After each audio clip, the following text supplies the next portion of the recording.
La maggior parte delle etichette discografiche sfrutta giovani artisti a proprio vantaggio, ma l'etichetta di cui parleremo in questo video sembra aver superato tutte le altre in questo senso. Cash Money Records è un'etichetta circondata da un'enorme quantità di clamore, non solo grazie ai suoi successi musicali, ma anche a causa di numerosi scandali che l'hanno avvolta sin dalla sua fondazione. Cash Money Records è stata accusata di aver rubato milioni ai suoi artisti, di essere coinvolta in drammi sanguinosi legati agli omicidi di performer scomodi per i proprietari dell'etichetta e persino di traffico di sostanze illecite. La storia di questa etichetta è puro crimine e non coinvolge solo i fondatori di Cash Money, i fratelli Ronald Slim Williams e Brian Birdman Williams, ma quasi tutte le più grandi star del rap negli Stati Uniti. L'etichetta ha guadagnato notorietà alla fine degli anni 90, firmando contratti e pubblicando album di artisti di New Orleans, tra cui Lil Wayne, Juvenile, B.G. e Hot Boys. Successivamente Cash Money Records avrebbe firmato contratti con Drake e Nicki Minaj, portando ai proprietari dell'etichetta fortune multimilionarie. Tuttavia, nonostante il grande numero di artisti di successo sotto contratto, la sua reputazione nell'industria hip hop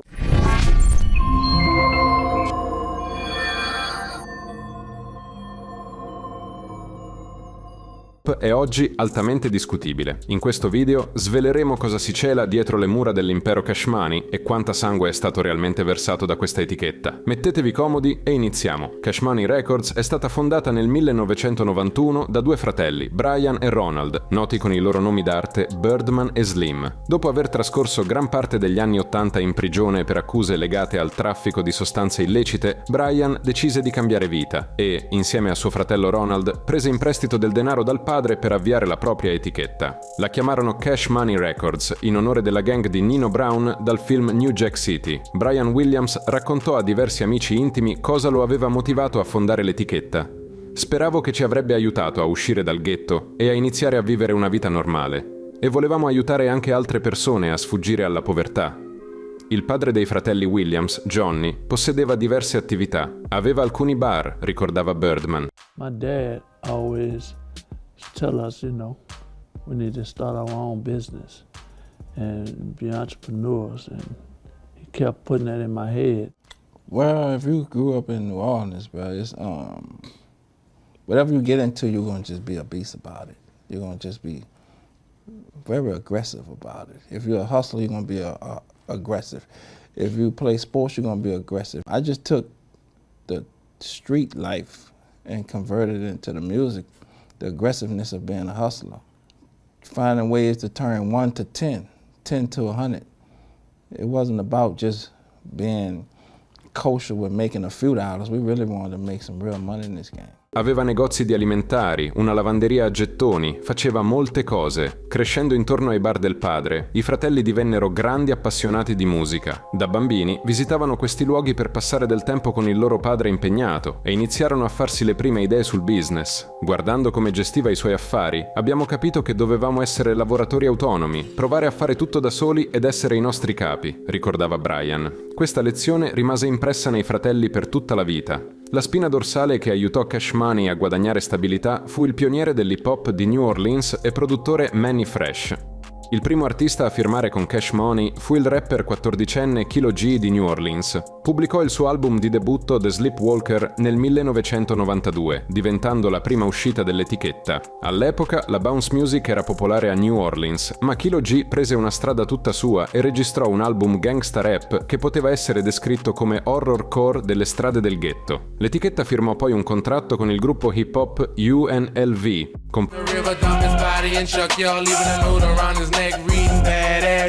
i rapper Lil Ya, Tech 9 e Yella Boy. Il loro album di debutto Sesto e Baronne uscì nel 1993. L'album non raggiunse un pubblico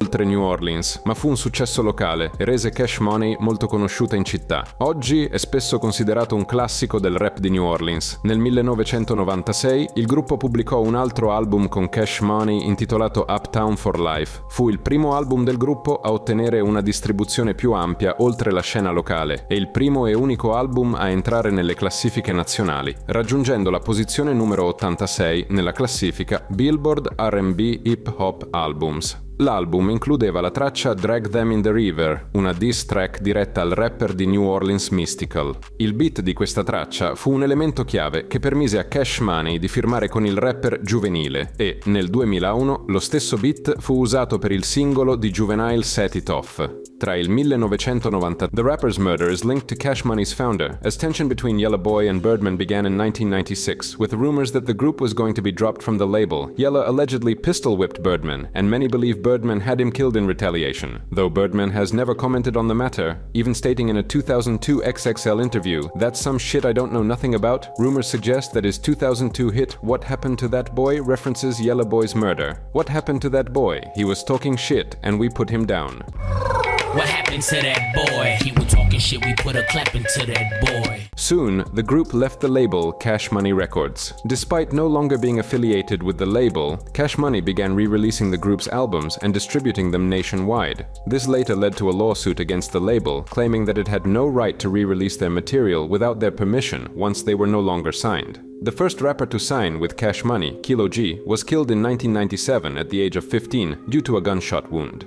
The artist's death remains a mystery to this day. No one knows why or who killed the 15-year-old aspiring rapper. However, there are theories. In 1997, the year of Kilo G and Yella Boy's deaths, new artists replaced the old generation. This marked the debut of the Hot Boys, Juvenile, BG, Lil Wayne, and Turk, and the label's decision to stop working with previous artists. Sometimes you have to leave the old behind to keep moving forward, Birdman said in an interview with Forbes about the artist who left the label at that time. His brother put it differently. "So one morning I woke up and told my brother, I have to get rid of everyone here and start from scratch." The conflict occurred around the time Kilo G was killed. This was also mentioned during the murder investigation. The rapper's girlfriend told investigators that Kilo G had issues regarding his contract with his record label. Therefore, many speculated that the label was simply getting rid of artists who were inconvenient for them. In one interview, Birdman said that murders were nothing unusual for him and his brother since they grew up in such conditions. Majority of people that we thought will make it got killed in where we come from. So, and murder become numb to you. So, just growing up, it was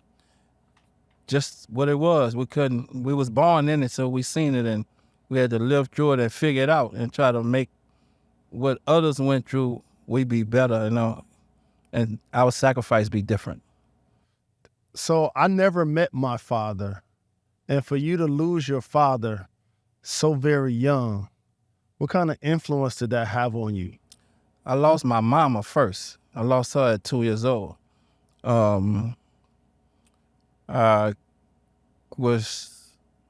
moved to Canada.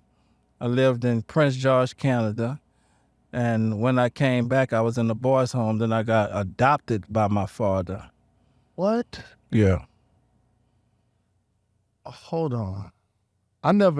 See, this is why we're doing this. And I'm really grateful that you took the time. By the way, y'all see we in Miami. Oh, yeah. We doing it big. The Miami had a Heat, game yeah. tonight. We fell short, but we're going to bounce back. You know what I'm saying? Another artist whose death is attributed to Birdman is Pimp Daddy. He was shot at the age of 18 in 1994, right after his contract with Cash Money ended. In one interview, Juvenile said, "The day I came to the label, many artists who had helped them achieve success were fired. They told us, this is the new Cash Money. This is the new wave. We're going to do something big. I looked around and thought, what happened to everyone?" The following year was a commercial breakthrough for Cash Money when the Hot Boys, particularly BG and Juvenile, caught the attention of Universal Records executives. That year saw the release of Juvenile's Soldier Rags, BG's It's All On You Volume 2, and the Hot Boys' Get It How You Live. The sales of these releases were too strong to go unnoticed by the music industry. The success of Southern rap intrigued Universal's executives. It was a new sound, a new rhythm, and businessmen saw the potential. In March 1998, Cash Money signed a 3-year distribution deal with Universal Records worth $30 million. Under this deal, the Williams brothers received $2 million annually as an advance and $1.5 million for each of the 6 artists they had at the time. After recouping expenses, Universal Records kept 15% of the profits from album sales, while Cash Money retained 85%, as well as 50% of royalties and ownership rights to all master recordings. Cash Money's first success under Universal was the release of Juvenile's 400 Degrees in November 1998. The album reached number 9 on the Billboard Top 200 chart and eventually sold over 5 million copies worldwide, going quadruple platinum. The success of 400 Degrees cemented Cash Money's position as an influential label on the national hip-hop scene. The album featured Cash Money artists, and it also marked Jay-Z's first collaboration with the label. After the deal, Cash Money reached new heights. Later albums from 1999, such as Hot Boy's Guerrilla Warfare, Bee Gees' Chopper City in the Ghetto, and Lil Wayne's The Block is Hot, also achieved great chart success, went platinum, and solidified the label's reputation. Later, another label project emerged, Big Timers, a duo consisting of Birdman himself and Cash Money's producer Manny Fresh. On the dash, G-Wagon, so fly. #1, don't tangle it. However, in essence, Big Timers became a collective of all artists signed to the label, incorporating Lil Wayne, BG, Juvenile, and Turk, and later adding newcomers T-Quay and Boo and Gotti. Life under Universal's umbrella was very successful for the label. BG's album Chopper City in the Ghetto immediately brought gold status to the label's owners, and Hot Boys released their most successful project, Guerrilla Warfare. But at the start of the new millennium, things took a drastic turn.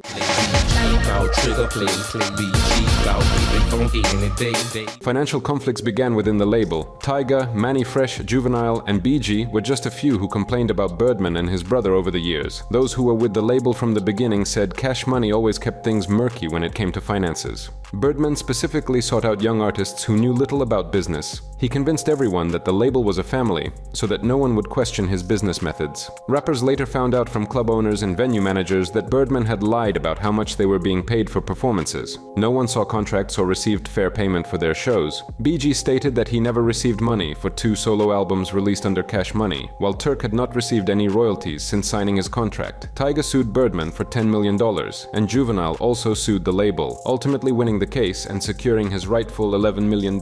Lil Wayne remained the only member of Hot Boys who was still loyal to Cash Money. Moreover, he made many sarcastic remarks about Juvenile. Another unpleasant surprise for Cash Money Records fans was the departure of yet another member. Manny Fresh decided to leave the label to pursue a solo career. "It's official. I'm no longer with them, but I'm still creating my music," Manny Fresh said. "I'm just growing up. It's time for me to do this. It's not due to bad relationships." However, his departure from the label wasn't without complications. After Manny Fresh left, Birdman made dismissive comments about him, fueling rumors of a feud. Manny Fresh also didn't stay silent, accusing Birdman of stealing money. We gotta learn, as whatever you want to call it, hip-hop artists, to do business the right way. We can't keep doing it on, if I get mad with you, I'm gonna diss you, I'm gonna curse you out, you shoot me, I shoot you, or whatever. Let's just go into it the right way from day one. And all of that can be, I guess, a result. You know, if you can't fix it, then you shouldn't be with that person. But what my feeling is this. Honestly, if Wayne gets what is due to him, then maybe all will be forgiven. But he deserves it. Like, you know what I'm saying? I don't know the whole ins and outs of it, but I think, like, yeah, you know, I would be telling you a lie if, you know, I didn't say he had that label on his back. You know what I'm saying? Everybody, it's obvious to everybody. Yeah, Come it's on. obvious. Yeah, like, yeah. you know what I'm saying? After key players like Juvenile, BG, and Manny Fresh left, Cash Money's future became uncertain, but Lil Wayne continued to carry the label on his shoulders, becoming its most successful artist at the time. In 2007, Lil Wayne was appointed president of Cash Money Records and CEO of Young Money Entertainment. Later that same year, he stepped down from the presidency to focus on his career, particularly on releasing the album Thug Carter 3. After all this, the label was in limbo for some time, despite the massive popularity of its main artist, Lil Wayne. The brothers then moved to Miami, where they established a joint venture with Lil Wayne called Young Money, marking a new era for Cash Money. In October 2009, Birdman and Lil Wayne's Cash Money Records was sued by Thomas Marasciullo, who claimed his voice had been used without permission. He stated that in 2006, Cash Money invited him to record several Italian-style voiceovers, which were later used without payment or consent in the 2006 album Like Father, Like Son and Birdman's 2007 album 5 Star Stunner. According to the lawsuit, his recordings were used in 4 tracks from Like Father, Like Son and 5 from 5 Star Stunner. However, the lawsuits did not stop Cash Money's continued success. The label finally found promising artists who doubled its fame and significance in the music industry. Of course, we're talking about the signing of Drake and Nicki Minaj. Both Drake and Nicki Minaj were introduced to Birdman by none other than Lil Wayne. Wayne brought the music to me. Wayne was asking me what I thought about it. I'm like, I think that nigga dope. That nigga bad. We ain't never heard no shit like that. Like, that nigga had them long words and had that singing flow. Like, we ain't never heard no shit like that in hip hop. Right. And I was like, man, that nigga cold, man. You remember, like, first time I met him, I told him he gonna be a legend. He was like, for real? I'm like, yeah, Drake, you're gonna be a fucking legend in this game. Because the hip hop ain't heard nothing like that. Since then, both artists have released a total of 9 studio albums, all of which have achieved platinum status or higher. Their earnings have become comparable to those of their executives. Since 2011, Drake has earned $257 million, while Nicki Minaj with $135 million and Lil Wayne with $145 million began catching up with Birdman, who became $156 million richer over those years. By the 2010s, Drake and Nicki Minaj had achieved widespread success with their albums Pink Friday and Take Care. In 2013, the Young Money and Cash Money labels launched a hip-hop collective named Rich Gang. In February, Rich Gang released a mixtape called Rich Gang All Stars. Tears all in a pillowcase. Big girls, I'll get a little taste out, pushing me away so I give. Shortly after that, Birdman announced a compilation album called Rich Gang, Flashy Lifestyle, which was initially set to be released on May 21st, 2013. It featured artists from Cash Money, Young Money, and others. However, the album's release date was later postponed to July 23rd, 2013, and the title was shortened to Rich Gang. The album received mixed reviews from critics, but debuted at number 1, 7 on the Billboard 200 chart. On December 4th, 2014, just 5 days before the scheduled release of The Carter 5, Lil Wayne published a statement saying that the album would not be released as planned, due to his dissatisfaction with Birdman's refusal to release it, even though it was completed. Lil Wayne stated that he felt like a prisoner on the label. Rapper Pusha T responded to him, inviting him to good music with the following statement: "If you want to release albums and not watch your label boss rubbing his hands in every one of your videos, come to good music." The winter of 2015 was devastating for Cash Money Records. Lil Wayne had been one of Cash Money's biggest stars ever since signing with the label at the age of 12, and for years he saw Birdman as a father, often calling himself Birdman Jr. But their relationship had possibly fallen apart for good. The rapper independently released the mixtape Sorry for the Wait 2, in which, aside from apologizing to fans for the album delay, he also took shots at Birdman, with the track Coco being one of the most critical towards the label head. In the track, Lil Wayne also hinted that, like other artists on the label, he had not received his money.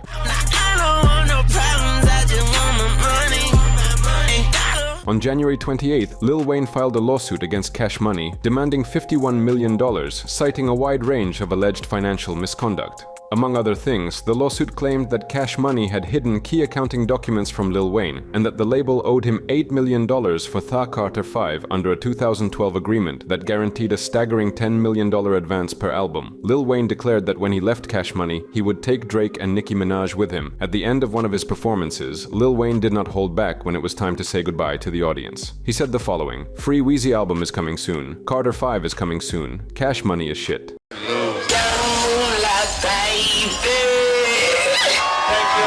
I just want to turn y'all up for a second. You already know what it is. Free Weezy album coming soon. Carter 5 coming soon. Fuck Cash Money.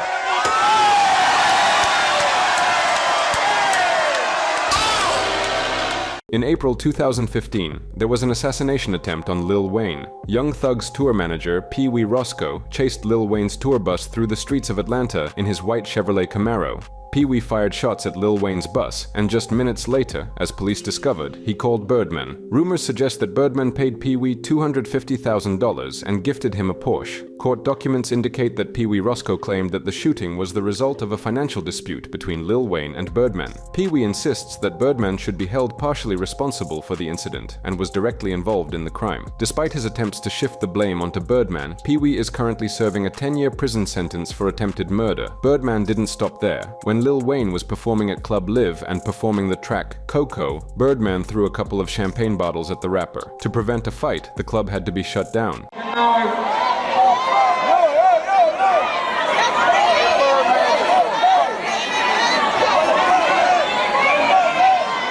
Tyga made similar claims to Lil Wayne, tweeting the following: "The Gold album is ready. My label is holding me hostage, so I can't release anything." The rapper also responded to a fan who asked if he would continue working with Young Money. His answer was, not for long. Tyga also claimed that he had never seen the money he had earned.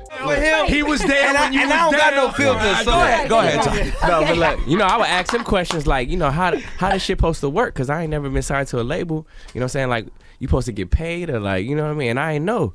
You feel me? For the longest. And, you know, it got to the point to where I was like, man, I just got to speak with how I feel, you know, or shit ain't going to get done. And then, you know, when I started speaking up, people started coming at me like I was crazy and I was, you know what I'm saying? Like I was, you know, being ungrateful immature. Yeah, or whatever. you know what I'm saying? And then, you know, you see the situation with Wayne right now, so it's like, now people tell me like, damn, you was right. So you and Wayne still cool? Yeah, we cool. I talked to him the other day. I saw you Instagram. And in 2019, Tyga sued his former label Cash Money over unpaid royalties. According to the artist, the label owed him about $10 million. Cash Money denied all allegations and claimed that, in fact, Tyga owed them money, as he had been given advances that he was supposed to return. In the end, Tyga withdrew the lawsuit and abandoned his attempts to get money from the label. These were not the only artists who were deceived by the label. Rapper BG stated that he had not received money for 2 solo albums released under Cash Money, and Turk had not received royalties since signing his contract. Drake also sued Cash Money for the same reason as everyone else: money. Drake claimed that Cash Money had withheld more than $17 million in royalties owed to him. He knew that his true earning potential was being limited by Cash Money. He demanded to terminate his recording contract so he could take full control of his career. In 2015, Drake officially left Cash Money Records. Nicki Minaj, during Lil Wayne's conflict with Cash Money, did not side with the label and supported her colleague. On Twitter, Nicki wrote, "It's sad to realize that Lil Wayne put his heart and soul into the label only to be deceived." And in the 2018 track Barbie Dreams, she also directly addresses Birdman. "Birdman, 4 billion, how did you let Tunichi humiliate you?" This is a reference to the fact that Lil Wayne surpassed Birdman in wealth and to the disagreements over Lil Wayne allegedly not being paid properly. However, financial accusations are not the only problem associated with the label. Cash Money Records is a label with a very dark fate, shrouded in many mysteries and rumors. According to some witnesses, the music company was merely a front for laundering money from the illegal substance trade run by Ronald Slim Williams, Birdman's brother and co-owner of Cash Money. As strange as it may sound, even the startup capital for creating the label was taken by Birdman and Slim from their stepbrother Terrence Williams, who was the organizer and leader of the influential gang Hot Boys. Terrence is now serving a life sentence in prison, and all other members of Hot Boys have been killed. Birdman was also closely associated with illegal substances. In 1993, the rapper released the track I Need a Bag of Dope about his own use. Birdman has always been associated with tight control over artists and psychological influence on them. Many believe that he actively contributed to the substance addiction of rappers BG and Turk to manipulate them and keep them on the label. Yeah, no, they was all in the kitchen. I was scared. It was cool. There was about this many niggas and shit too in that bit. I never forget the word. Suck Lil Wayne, let dick. Why did new artists continue signing with the label despite all its controversies and reputation? The answer is quite simple and obvious. Cash Money was truly a legendary label. For many years, it nurtured many of the biggest hip-hop stars, such as Lil Wayne, Drake, and others, remaining #1 among its competitors in the music market. This success story attracted new performers who wanted to be part of such a cultural phenomenon. Wendy Day, founder of Rap Coalition and the woman who helped Birdman and Slim secure a deal with Universal Music Group, said the following about this. I think people continue to work with them in spite of the reputation of non-payment because they're brilliant. They just have this unbelievable marketing strategy that works, and they're able to propel artists to success. We make this shit look easy, but it's really not. But if you try it, you'll see. Try your record company and see. We just make it look easy because we've been doing it for so long, bro. And we great at what we do, but I'll tell anybody who foresee this shit in the wrong aspect, try it. And you'll see what it's built on. And that's the problem with today. A lot of people see it. They see the finished product. They don't see the work that go into it before you get to the work we put product. into it. We generated $2 billion since we've been in this company. By the way, they didn't pay her either, despite how much she helped the label grow. Moreover, Birdman actively sought young and talented artists, many of whom were not even 18 years old at the time of signing their contracts. Due to their age and lack of experience, they could not properly assess the terms of the contract they were about to sign, falling into the trap of disadvantageous agreements. In reality, young rappers dreamed of fame and success without considering the potential risks and consequences of signing with Cash Money. As for the current state of Cash Money Records, the label has unfortunately lost most of its most successful artists and has severely damaged its reputation, not only through multiple lawsuits, but also through rumors of violence and murders involving rappers associated with the label. These scandals have dealt a serious blow to the company's image, and now it is undoubtedly impossible to return to the success they had at their peak. As for new artists, there hasn't been any news about them for a long time. Perhaps Birdman and Slim are no longer interested in signing new performers, or maybe artists themselves are afraid to tie their careers to Cash Money, knowing what awaits them behind the label's doors. Many prefer to avoid the risks associated with the label's reputation and dark history, which suggests that no artist would willingly sign with Cash Money anymore, fully aware of what lies ahead. Cash Money Records is indeed a legendary but also a very bloody and mysterious label that has left a significant mark on hip-hop history. Birdman undoubtedly deserves credit for introducing the world to many talented and unique hip-hop artists who not only gained popularity, but also changed the direction of the genre as a whole. However, despite all its achievements and successes, the label faced problems that led to its downfall. Perhaps Cash Money would still be discovering new golden cases of artists today, if not for greed and an unwillingness to share success with those who contributed to it. When wondering whether the label would have become poorer if it had paid its artists fairly, one must consider that this is not just a financial aspect. At first glance, it might have suffered some losses, but in the long run, Cash Money lost much more. Its reputation, trust, and the loyalty of its artists, leaving them without their deserved money. These damaged relationships led to many talented musicians leaving the label, and some even openly speaking out against it. Instead of continuing to develop and support its artists, Cash Money ultimately lost its former strength and influence in the music industry. What do you think about Cash Money? Can the label regain its former glory despite its reputation? We'd love to hear your thoughts in the comments. See you soon.